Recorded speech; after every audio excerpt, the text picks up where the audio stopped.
নমস্কার বন্ধুরা, আমি মধুমিতা। প্রিয় মধুমিতা চ্যানেলে আপনাদের সকলকে স্বাগত জানাই।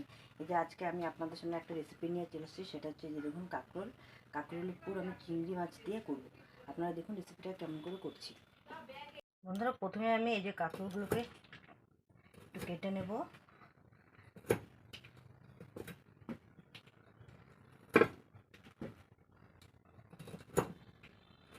ওগুলোকে সিদ্ধ করতে দেব।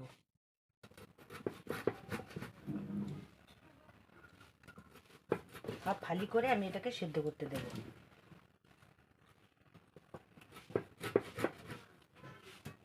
সিদ্ধ করার জন্য আমি কড়াতে দিয়ে দেবো কিছু পরিমাণ জল। বন্ধুরা, এই 4টা কাঁকরোলকে আমি সিদ্ধ দিয়ে দেবো। জলের মধ্যে একটু নুন দিয়ে দিলাম। আর এখন আমি কাঁকরোলটাকে 5 মিনিটের জন্য সিদ্ধ বসিয়ে দিলাম। এই কাঁকরোলের পুর করার জন্য আমি এখানে নিয়েছি পেঁয়াজ কুচি, রসুন নিয়েছি, এখানে নিয়েছি পাকা লঙ্কা, এখানে নিয়েছি টমেটো কুচি। এগুলোকে বন্ধু আমি কিছু অংশ পেস্ট করব। আর এখানে নিয়েছি জিরের গুঁড়ো, লঙ্কার গুঁড়ো, এখানে নিয়েছি হলুদ গুঁড়ো, এখানে নিয়েছি নুন, এখানে নিয়েছি বেসন, এখানে নিয়েছি গোটা জিরা। আর বন্ধুরা এখানে দেখুন এই যে নিয়েছি আমি চিংড়ি। বন্ধুরা 5 মিনিট হয়ে গেছে। এখন আমি ঢাকাটা খুলে দেখব।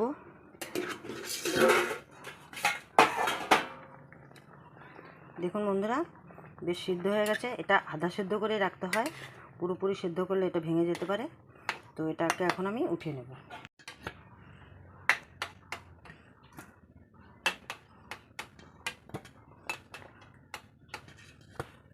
বন্ধুরা, এই যে আমি এইগুলোকে আগে আর্ধেক ফালি করে রেখেছিলাম। এখন আমি এই যে দেখুন কেটে নিলাম। বেশ মোটামুটি ভালো হাফ সেদ্ধ করে নিয়েছি। এখন আমি এর মধ্যে থেকে বীজগুলোকে বের করে নেব। এই দেখুন আমি কাঁকরোলটাকে নিয়েছি, এটাকে আমি এইভাবে কেটে নেব। সাইজ করে কেটে নিয়ে যাতে জিনিসটা বীজগুলো ভেঙে না যায়, এই যে এইভাবে আমি রেখে দেব। বীজগুলোকেও আমার ফেলবো না, বীজগুলো আমার কাজে লাগবে।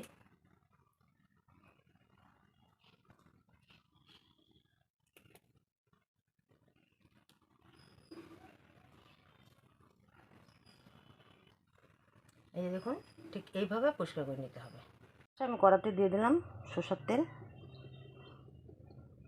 গরম হয়ে গেছে, তেলের মধ্যে দিয়ে দিলাম আমি গোটা জিরে। জিরের উপর দিয়ে দিলাম আমি কাঁচা পেঁয়াজ। পেঁয়াজটাকে লাল করে ভেজে নেব।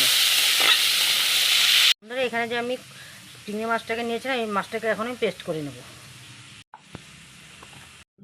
কাঁকরোলের পুরের জন্য আমি এখানে দিয়ে দিলাম 5টা কাঁচা লঙ্কা, আর কয়েকটা দিয়ে দিলাম রসুনের কোয়া। কাঁকরোলের যে বীজগুলো আমি রেখেছিলাম, সেই বীজগুলোকে আমি এখন পেস্ট করে নেব।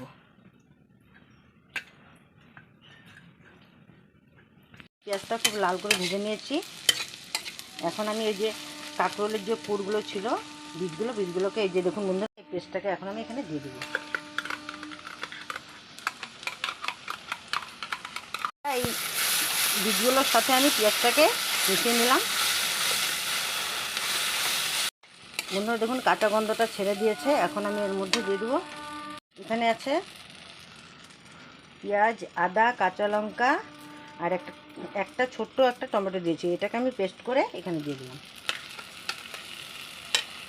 মিশিয়ে নিলাম। বন্ধুরা এই যে দেখুন অনেকটা পরিমাণে শুকিয়ে এসছে, কাঁচা গন্ধটা ছেড়ে দিয়েছে। এখন আমি দিয়ে দেবো যে আমি যে চিংড়ি মাছটা পেস্ট করে রেখেছিলাম, সেই চিংড়ি মাছটাকে এখন আমি দিয়ে দিলাম। এই চিংড়ি মাছের সাথে এখন আমি মশলাটাকে মিক্সড করে নেব। বন্ধুরা, এর উপর আমি দিয়ে দেবো এখন পরিমাণ মতো নুন। দিয়ে দিচ্ছি একটু লাল লঙ্কার গুঁড়ো, পাকা লঙ্কা পেস্ট দিয়েছি। আর দিয়ে দিলাম এখানে জিরের গুঁড়ো। বন্ধুরা, এই পুরটাকে আমার খুব ভালো করে কষিয়ে নিতে হবে যাতে কাঁচা গন্ধটা না থাকে। আর আপনারা যদি বানান ঠিক এইভাবে বানিয়ে একবার খেয়ে দেখুন, ভালো লাগলে অবশ্যই কমেন্ট করে জানাবেন। বন্ধুরা, আমি একটা ব্যাটার তৈরি করে নেব। এর মধ্যে দিয়ে দিলাম আমি 4 চামচ আন্দাজ বেসন। মানে দেখুন খুব ভালো করে কষিয়ে নিয়েছি। দেখুন এই যে দলা পেকে যাচ্ছে, যখনই এরকমভাবে দেখবেন যে দলা পেকে যাচ্ছে তখনই ভাববেন আপনার পুরটা হয়ে গেছে। তো আমি আর 5 মিনিটের মতো রেখে আমি নামিয়ে নেব। বন্ধুরা দেখুন পুরটা খুব সুন্দরভাবে হয়ে গেছে, এখন আমি নামিয়ে নেব।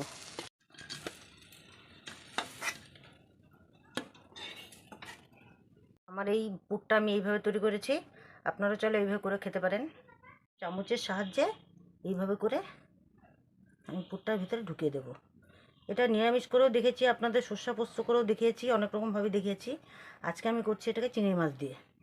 আর আপনারা চিংড়ি মাছ দিয়ে খেয়ে দেখবেন, ভালো লাগলে অবশ্যই জানাবেন।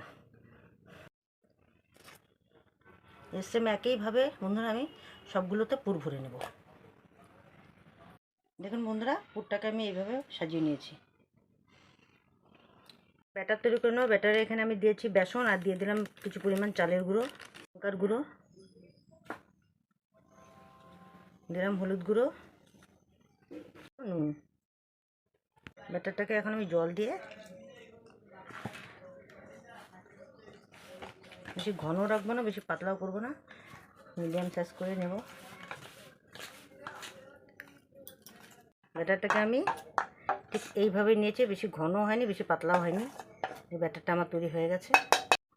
বন্ধুরা কড়া গরম হয়ে গেছে, এখন আমি দিয়ে দিলাম সরষের তেল, আর উপর দিয়ে আমি হালকা পরিমাণে একটু দিয়ে দেবো। ব্যাটারটাকে হালকা জাস্ট একটু লাগিয়ে নেওয়া যাতে জিনিসটা খুলে না যায়।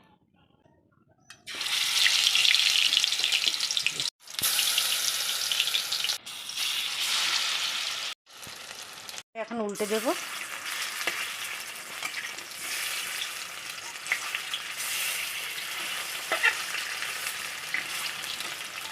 বন্ধুরা এখন কাঁকরোল নতুন উঠেছে, খেতে বেশ ভালোই লাগে। আপনারা চাইলে কাঁকরোলের তো অনেক রকম করে পদ্ধতি করে অনেক রকম রেসিপি করে খেয়েছেন, একবার শুধুমাত্র এইভাবে পুরের মতো করে খেয়ে দেখবেন। সেটা সরষা দিয়ে না হোক, চিংড়ি দিয়ে হোক, যে কোনো কিছু দিয়ে হোক করে খেয়ে দেখবেন, মুখরোচক খাওয়ার মতো হয়ে যাবে একটা। বাকি ছিল বাকি চারটা আমি এখন ভেজে নেব।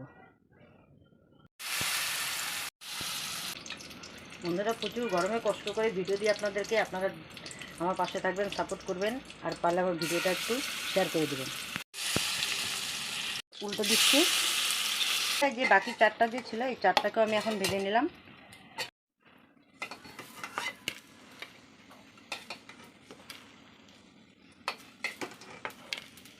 দেখুন বন্ধুরা এই যে পুরগুলো করেছি। বন্ধুরা আজকে আমার এই কাঁকরোলের পুর চিংড়ি মাছ দিয়ে আপনাদের কেমন লাগলো অবশ্যই কমেন্ট করে জানাবেন। আর যদি ভিডিওটা ভালো লেগে থাকে তো অবশ্যই লাইক শেয়ার সাবস্ক্রাইবটা করে দেবেন।